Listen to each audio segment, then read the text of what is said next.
اعوذ باللہ من الشیطان الرجیم بسم اللہ الرحمن الرحیم۔ جلد سوم بخاری شریف، حدیث نمبر 2058۔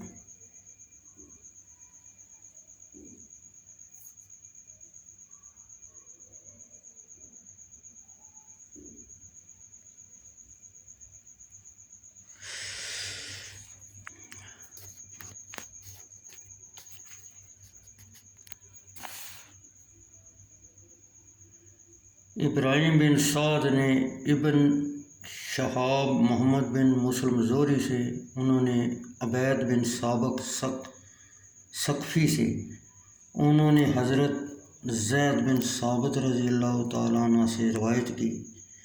انہوں نے کہا، اہل یمامہ کی جنگ جس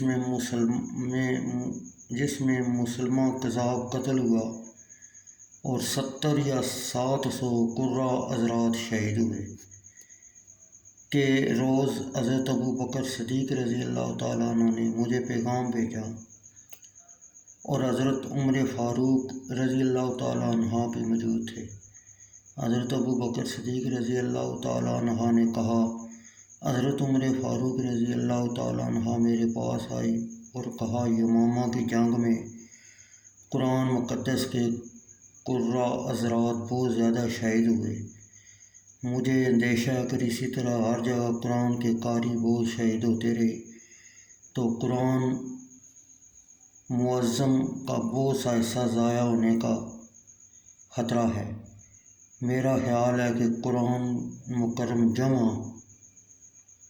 کرنے کا آپ حکم دیں۔ حضرت ابو بکر صدیق رضی اللہ تعالیٰ عنہ نے زید بن ثابت رضی اللہ تعالیٰ عنہ سے کہا، میں نے حضرت عمر فاروق رضی اللہ تعالیٰ عنہ سے کہا، وہ کام کیسے کروں جو کام رسول اللہ صلی اللہ علیہ وسلم نے نہیں کیا؟ حضرت عمر فاروق رضی اللہ تعالیٰ عنہ نے کہا، باخدا یہ کام بہتر ہے۔ حضرت ابو بکر صدیق رضی اللہ تعالیٰ عنہ نے کہا، حضرت عمر فاروق رضی اللہ تعالیٰ عنہ اس کے متعلق مجھ سے بار بار کہتے رہے، حتیٰ کہ اللہ عز و جل نے میرا سینہ اس کے لیے کھول دیا جس کے لیے حضرت عمر فاروق رضی اللہ تعالیٰ عنہ کا سینہ کھولا تھا، اور میں نے اس کے متعلق وہی خیال کیا جو حضرت عمر فاروق نے خیال کیا تھا۔ حضرت زید بن ثابت رضی اللہ تعالیٰ عنہ نے کہا، حضرت ابو بکر صدیق رضی اللہ تعالیٰ عنہ نے مجھ سے فرمایا، تم ایک نوجوان عاقل آدمی ہو، ہم تمہیں محتم نہیں جانتے اور تم رسول اللہ صلی اللہ علیہ وسلم کے کاتب وحی تھے۔ قرآن مقدس کو تلاش کرو اور اس کو جمع کرو۔ حضرت زید بن ثابت رضی اللہ تعالیٰ عنہ نے کہا، اللہ کی قسم اگر آپ پہاڑوں میں سے کوئی پہاڑ ایک جگہ سے دوسری جگہ نقل کرنے کی تکلیف دیتے تو وہ مجھ پر اتنا گران ہوتا جو انہوں نے مجھے قرآن جمع کرنے کی تکلیف دی ہے۔ حضرت زید بن ثابت رضی اللہ تعالیٰ عنہ نے کہا، میں نے حضرت عمر فاروق اور ابو بکر صدیق سے کہا، تم وہ کام کیسے کرو گے جو کام رسول اللہ صلی اللہ علیہ وسلم نے نہیں کیا؟ حضرت ابو بکر صدیق رضی اللہ تعالیٰ عنہ نے کہا، بخدا اس کا جمع کرنا بہتر ہے۔ وہ مجھے اس کی بار بار ترغیب دلاتے رہے حتیٰ کہ اللہ عز و جل نے اس کے لیے میرا سینہ کھول دیا جس کے لیے حضرت ابو بکر و عمر رضی اللہ تعالیٰ عنہ کا سینہ کھولا تھا، اور میں نے بھی اس کے متعلق وہی خیال کیا جو ان دونوں نے خیال کیا تھا۔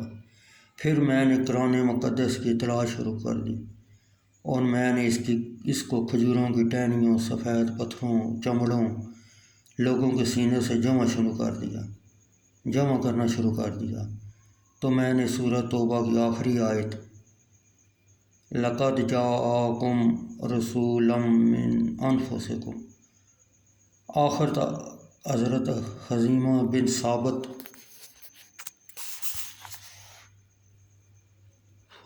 یا حضرت ابو خزیمہ بن اوس بن زید کے پاس پائی تو میں اس آیت مبارکہ کو اس کے ساتھ الحاق کر دیا۔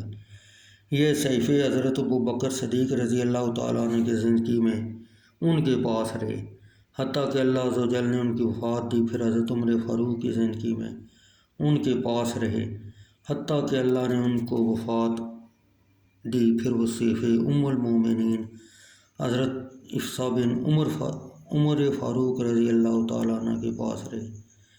محمد بن عبداللہ نے کہا، لخاف بمانی حذف یعنی ٹھیکریاں۔